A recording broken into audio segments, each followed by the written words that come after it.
नमस्कार विद्यार्थियों, मैं आप सभी के सामने केमिस्ट्री सब्जेक्ट को लेकर उपस्थित हुआ हूं। सबसे पहले मैं आप सभी को बीएससी सेकेंड ईयर में उत्तीर्ण होकर आने पर सभी को बधाई देता हूं। विद्यार्थियों, ज़्यादा समय न लेते हुए मैं सीधे अपने पाठ्यक्रम के ऊपर चर्चा करता हूं। हमारा पाठ्यक्रम के अंतर्गत 3 किताब चलती हैं, जिसमें से फर्स्ट है इनऑर्गेनिक केमिस्ट्री, जिसमें आता है क्या भाई, अकार्बनिक तत्वों का विवरण। दूसरा आता है यहाँ पे ऑर्गेनिक केमिस्ट्री और थर्ड नंबर पे आता है फिजिकल केमिस्ट्री।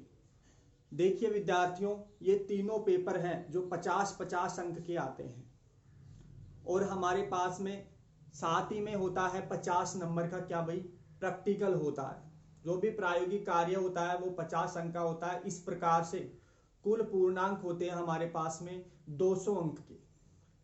ये 200 अंक हमारी जिंदगी में बहुत ही महत्वपूर्ण है। इसके बाद में हम आते हैं अपने सब्जेक्ट के ऊपर कि हम सबसे पहले किस सब्जेक्ट को उठाते हैं।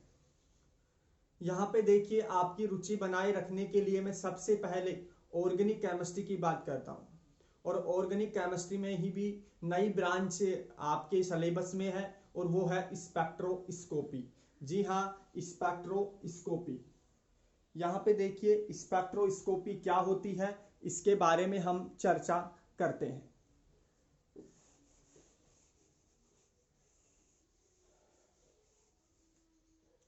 देखिए विद्यार्थियों, स्पेक्ट्रोस्कोपी का हमारे दैनिक जीवन में बहुत ही अहम योगदान है। यदि मैं ऑर्गेनिक केमिस्ट्री के अंतर्गत अगर बात करता हूं, तो ऑर्गेनिक कंपाउंडों की स्ट्रक्चर्स के बारे में जानकारी प्राप्त करने के लिए इस ब्रांच को बनाया गया है। जो भी ऑर्गेनिक कंपाउंड है उन सभी की स्ट्रक्चर्स के बारे में अध्ययन करने के लिए हमारे किस ब्रांच को जनरेट किया गया, स्पेक्ट्रोस्कोपी। यहाँ पे देखिए, स्पेक्ट्रोस्कोपी में किस प्रकार से कार्य होता है उसके बारे में जानकारी आपको देनी बहुत जरूरी है। सपोज करिए, मान लीजिए यहाँ पे हमारे पास में कोई भी कंपाउंड है। इस कंपाउंड को यदि हमें इसके स्ट्रक्चर्स के बारे में जानकारी प्राप्त करनी हो, इसके प्रोटोनिक एंड इलेक्ट्रॉनिक एनवायरनमेंट के बारे में जानकारी प्राप्त करनी हो, इस कंपाउंड की नेचर के बारे में जानकारी प्राप्त करनी हो, तो ये सभी के बारे में जानकारी हमें कौन देगी भाई, ये ब्रांच देने वाली है। अब इस टेक्निक का उपयोग कैसे करता है शोधकर्ता या वैज्ञानिक, किस प्रकार से यहाँ पे इसके ऊपर रिसर्च करता है, उसके ऊपर हम चर्चा करते हैं। देखिए, मान लीजिए कोई भी ये कंपाउंड है। इस कंपाउंड में क्या होगा भाई, इसके ऊपर डाली जाती है वेव्स। और मोस्टली रूप से कौन सी वेव्स डाली जाती हैं इसके ऊपर, इलेक्ट्रोमैग्नेटिक वेव्स। जी हां, यहां पे डाली जाती हैं इलेक्ट्रोमैग्नेटिक वेव। ये क्या करता है, इन इलेक्ट्रोमैग्नेटिक वेव्स का क्या करता है भाई ये कंपाउंड। इस कंपाउंड में क्या होते हैं भाई, बहुत से बॉन्ड होते हैं जिसके माध्यम से एटम जुड़े होते हैं। वो बॉन्ड होते हैं जो क्या करते हैं, इन इलेक्ट्रोमैग्नेटिक वेव्स का क्या करते हैं, एब्जॉर्प्शन करते हैं, अवशोषण करते हैं। यदि इस अवशोषण के दौरान संपूर्ण एनर्जी को अवशोषित करने के बाद शेष बची जो एनर्जी है उसको क्या करेंगे भाई, ये उत्सर्जित करेंगे। क्या करते हैं भाई, उत्सर्जित करते हैं, जिसके माध्यम से क्या होगा, यहां पे लगा होता है डिटेक्टर। देखिए डिटेक्टर, अब ये इस डिटेक्टर का कार्य है, इन वेव्स को क्या करेगा भाई, ये एकत्रित करेगा, संग्रहित करता है, जिसके माध्यम से अंतिम में लगा होता है क्या भाई, रिकॉर्डर। जी हां, इसे बोलते हैं भाई हम रिकॉर्डर। ये जो रिकॉर्डर है, इसके ऊपर इस स्ट्रक्चर्स को क्या करता है, रिकॉर्ड करता है, इन वेव को क्या करता है, आइडेंटिफाई करता है, और हमें प्राप्त होता है एक स्पेक्ट्रा।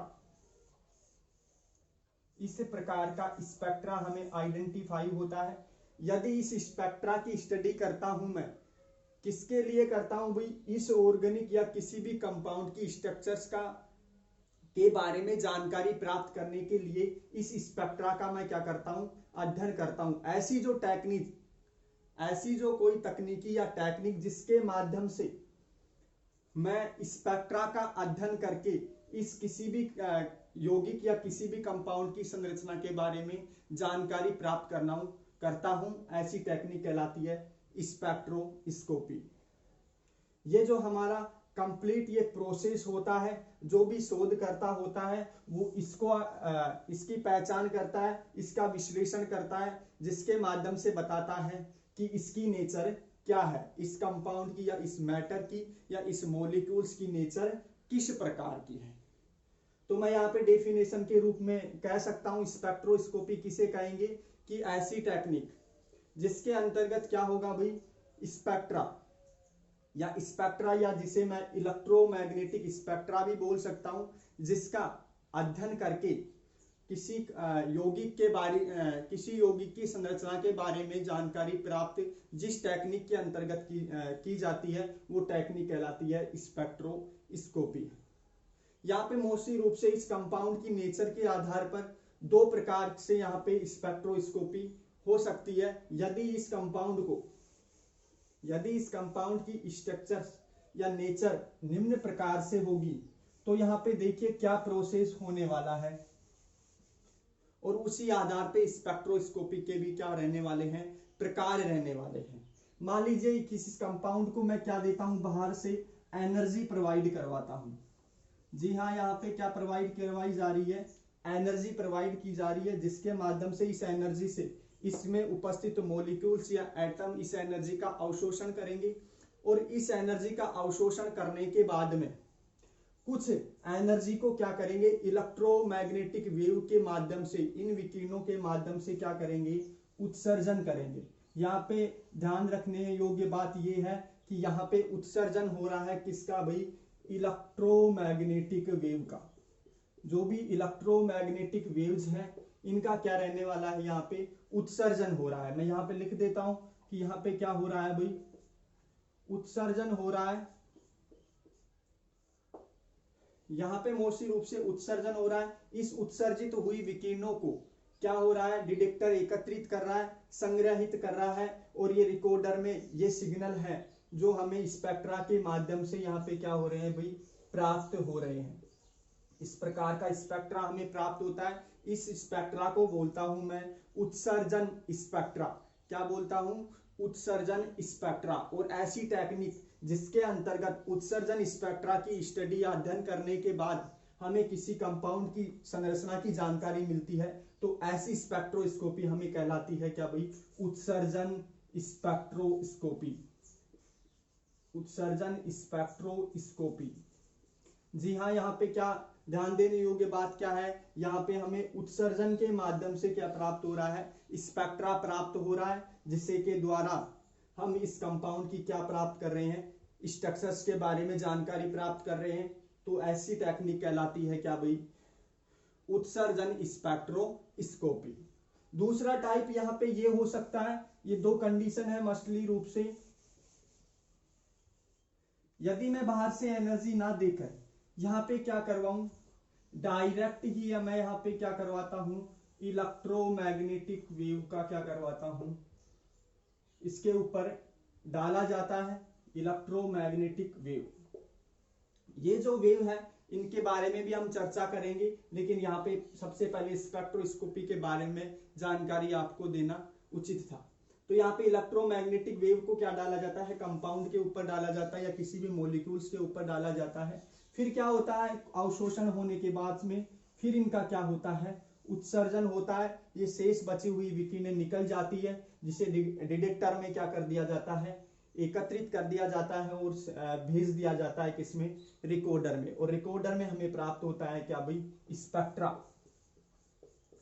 इसे बोल सकता हूं मैं स्पेक्ट्रा। और यदि अवशोषण के दौरान हमें ये स्पेक्ट्रा मिल रहा है तो इसे मैं बोल सकता हूं एब्जॉर्प्शन स्पेक्ट्रा या अवशोषण स्पेक्ट्रा।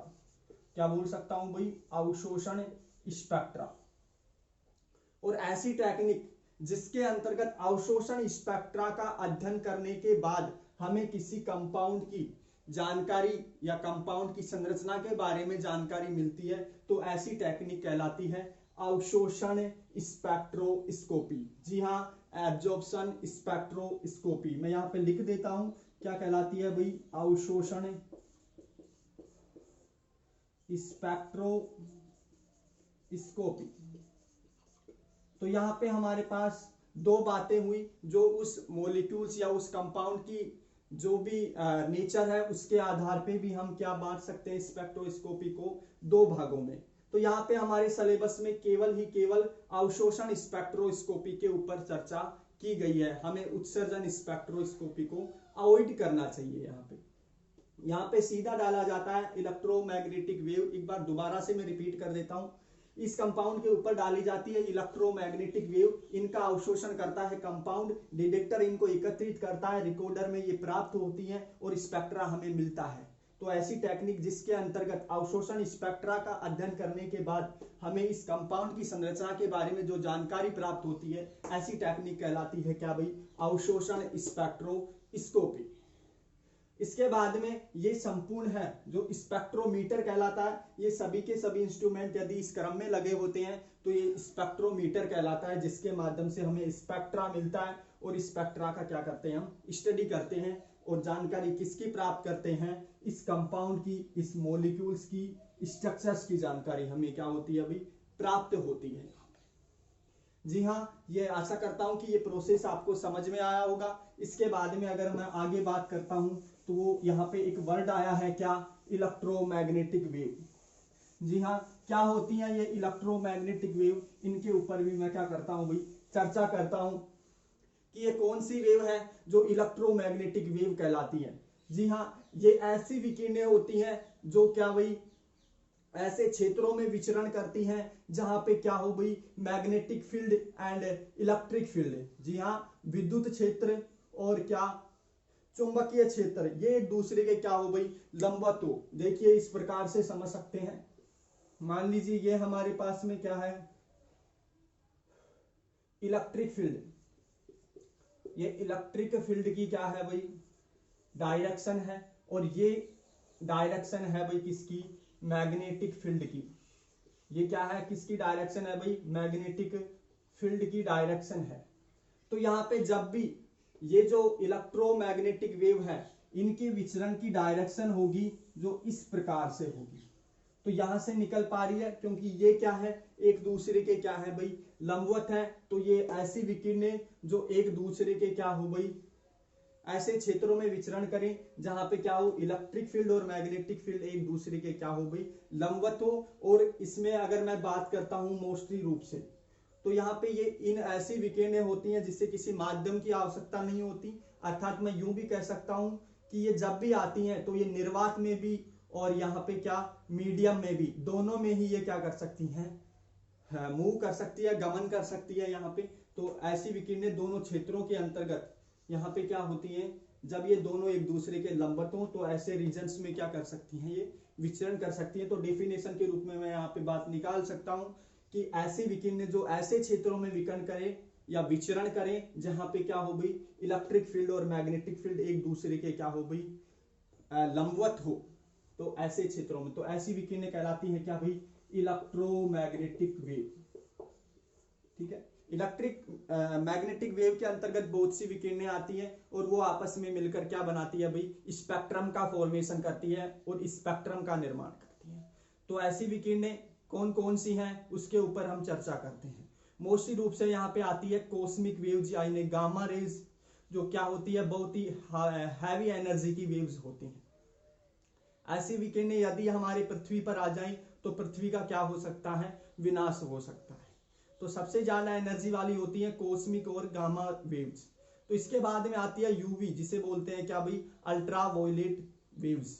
इसके बाद में आती है विजिबल रेज, जिसके अंतर्गत हम विबग्योर के बारे में जानकारी प्राप्त कर सकते हैं, जो दृश्य क्षेत्र की बात कर रहे हैं।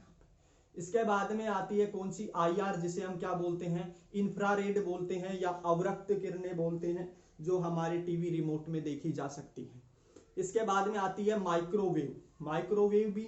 इसके बाद में और आती है रेडियो वेव। तो सबसे अंतिम में आती है रेडियो वेव। इन्हीं के बारे में हमें चर्चा करनी है। कि देखिए विद्यार्थियों ये किस प्रकार से यहाँ पे स्पेक्ट्रम का फॉर्मेशन करती है, उसके ऊपर हम क्या कर सकते हैं, यहाँ पे चर्चा कर सकते हैं। तो मैं आपको एक कॉलम के द्वारा समझाता हूं इस बात को। इस प्रकार से हमारा कॉलम है। तो सबसे पहले यहाँ पे आने वाली है कौन सी वेव्स, कॉस्मिक वेव्स, या फिर हमें क्या बोल सकते हैं यहाँ पे गामा रेज या वेव्स। इसके बाद में आती है हमारे पास में यूवी, जिसे हम बोलते हैं अल्ट्रा वायलेट। इसके बाद में आती है भाई विजिबल, ये विजिबल है भाई, जिसे दृश्य क्षेत्र की विकिरणें बोलते हैं। इसी में क्या होता है, विबग्योर का फॉर्मेशन होता है। इसके बाद में आती है क्या, आईआर, जिसे हम बोलते हैं इंफ्रारेड आवृत्त विकिरणें। इसके बाद में आती है भाई क्या, माइक्रोवेव, और सबसे अंतिम में आती है भाई रेडियो। हाँ, तो एक बार रिपीट कर देता हूं, यहाँ पे cosmic wave, ultraviolet waves, visible, IR, microwave and radio. इसके ऊपर बात कर लेते हैं। सबसे पहले इनकी एनर्जी की बात कर सकते हैं। तो जैसे ही मैं यहाँ से बाएं से दाएं जाता हूं तो यहाँ पे एनर्जी का मान क्या होता है भाई, डिक्रीज होता है, क्योंकि कॉस्मिक एंड गामा वेव्स की क्या होती है, अभी एनर्जी होती है, बहुत ही हैवी होती है। जैसे मैं रेडियो वेव की तरफ जाता हूँ तो इसकी एनर्जी क्या होती जाती है, कम होती जाती है, और एनर्जी डायरेक्ट प्रोपोर्शनल होती है फ्रीक्वेंसी के। तो जैसे जैसे एनर्जी बढ़ेगी आवृत्ति का मान भी क्या होने वाला है, कम होने वाला है, फ्रीक्वेंसी भी क्या होती है, घटती है। जब कि इन्हीं के इनडायरेक्ट प्रोपोर्शनल होता है लैम्डा, यानी कि लैम्डा मतलब वेवलेंथ, यानी दो सुरंगों के बीच की दूरी। यहाँ पे देखिए क्या होने वाला है, वेवलेंथ में क्या चेंज होने वाला है कि जैसे मैं बाएं से दाएं जाता हूं तो वेवलेंथ का यहाँ पे इनडायरेक्ट रिलेशन है, जिसकी वजह से क्या होने वाला है, लैम्डा का मान अधिक रहने वाला है। ठीक है, यहाँ पे मोस्टली रूप से देखिए एनर्जी कम है, फ्रीक्वेंसी साथ में कम है, दाईं ओर अगर मैं जा रहा हूं तो, और लैम्डा का मान क्या हो रहा है, बढ़ रहा है। तो मैं कह सकता हूं सबसे ज्यादा एनर्जी किसकी है, कॉस्मिक की या फिर गामा रेज की, और सबसे कम एनर्जी किसकी रहने वाली है, रेडियो के। सबसे ज्यादा वेवलेंथ किसका रहने वाला है, रेडियो का, और सबसे कम वेवलेंथ किसकी रहने वाली है, कॉस्मिक की। क्योंकि अगर इनकी वेवलेंथ ज्यादा हो जाती तो पृथ्वी का क्या हो सकता था, विनाश हो सकता था। तो यहाँ पे मोस्टली रूप से किस क्षेत्र की बात करूंगा मैं यहाँ पे, और आपके सिलेबस में कौन सा क्षेत्र मोस्टली रूप से दिया हुआ है। आगे की बाकी वेव्स की अपन चर्चा नहीं करने वाले हैं, आपको मैं टॉपिक से जोड़ने के लिए ये पूरा अनुभव के साथ आपको मैं जोड़ रहा हूं कि कौन कौन सी वेव्स के बारे में हमें जानकारी चाहिए। आपके सिलेबस में मोस्टली रूप से यूवी एंड विजिबल और आईआर के बारे में दिया गया है, और ये जो रीजन होता है ये 200 नैनोमीटर से कितना होता है भाई, आईआर तक का 800 नैनोमीटर होता है। समझ पा रहे होंगे, यहाँ पे 200 नैनोमीटर से कितना होता है भाई, 800 नैनोमीटर होता है। मैं इसको मिटा देता हूं, इसके बाद में इसके आगे चर्चा करते हैं। देखिए भाई, ये जो स्पेक्ट्रम है, ये कंप्लीट जो वेव्स का स्पेक्ट्रम है, ये कहलाता है इलेक्ट्रोमैग्नेटिक स्पेक्ट्रम। जो ये समूह है, ये इन इलेक्ट्रोमैग्नेटिक वेव्स का जो समूह है, ये कहलाता है इलेक्ट्रोमैग्नेटिक स्पेक्ट्रम। अब देखिए इसमें क्या होता है, शुरू में यहाँ पे मैं बता देता हूं। यदि हमारे पास में वो कोई भी मॉलिक्यूल्स की, यदि हमें स्ट्रक्चर्स के बारे में जानकारी प्राप्त करनी है, यदि ये मॉलिक्यूल्स या जो कंपाउंड है, इसके अंतर्गत बहुत से एटम होते हैं, और एटम्स होते हैं जो बहुत ज्यादा क्या रहने वाले हैं, यहाँ पे बॉन्डों के द्वारा क्या रहने वाले हैं, जुड़े रहते हैं बॉन्ड्स के माध्यम से। वो बॉन्ड ही क्या करते हैं, उस एनर्जी या उस विकिरण का क्या करते हैं भाई, अवशोषण करते हैं। यहाँ पे समझने के लिए मैं ये मान सकता हूं कि ये कोई हमारे पास में कंटेनर है, जिसके अंतर्गत क्या है, हमारे पास में बहुत से यहाँ पे कोई कंपाउंड है, जिसके ये क्या है, एटम्स है, और ये एटम्स हैं जो किसके द्वारा जुड़े हुए हैं, यहाँ पे बॉन्ड्स के माध्यम से जुड़े हुए हैं, बंधों के द्वारा यहाँ पे जुड़े हुए हैं। देखिए यहाँ पे यदि हमारा ये मॉलिक्यूल्स इस स्पेक्ट्रम की यूवी या विजिबल रीजन से, यानी कि गौर फरमाइएगा, यूवी एंड विजिबल रीजन से ये जो कंपाउंड है एनर्जी का क्या कर रहा हो भाई, इन विकिरणों का क्या कर रहा हो भाई, अवशोषण कर रहा हो। अवशोषण होगा, जिससे मॉलिक्यूल्स क्या होंगे भाई, यहाँ पे जो एटम्स है वो एक्टिवेट होंगे, और शेष बची एनर्जी का क्या करने वाले हैं ये भाई, उत्सर्जन करने वाले हैं। और इस उत्सर्जन को क्या भाई, डिटेक्टर के माध्यम से, मैं इसे डी से डिनोट कर देता हूं डिटेक्टर को, ये एकत्रित होगा, और इसके बाद में क्या होगा भाई, हमें रिकॉर्डर में क्या प्राप्त होने वाला है, स्पेक्ट्रा प्राप्त होने वाला है। ठीक है, अब मैं इस स्पेक्ट्रा की क्या करता हूं, स्टडी करता हूं, और इस स्टडी की, इस स्पेक्ट्रा की, जिसे मैं क्या बोल सकता हूं, यूवी विजिबल स्पेक्ट्रा बोल सकता हूं। अगर मैं इस स्पेक्ट्रा की स्टडी के माध्यम से इस मॉलिक्यूल्स की स्ट्रक्चर्स के बारे में पता कर लेता हूं, तो ऐसी टेक्निक कहलाती है हमारे पास में यूवी स्पेक्ट्रोस्कोपी। जी हाँ, यहाँ पे एक नया वर्ड आया है, और वो अलग से ब्रांच बनाई गई, जिसमें क्या बोला गया, यूवी स्पेक्ट्रोस्कोपी।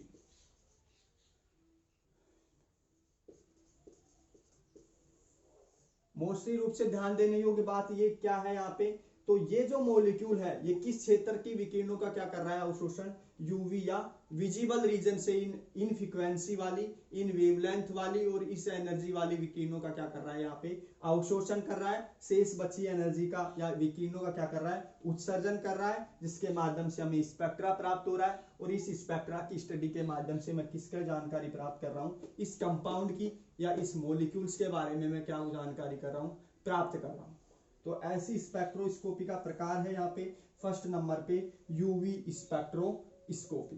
तो फर्स्ट टाइप हो गया, और शेष बचे स्पेक्ट्रोस्कोपी को मैं नेक्स्ट क्लास में आपसे चर्चा करता हूँ। धन्यवाद आप सभी को जानकारी देने के लिए।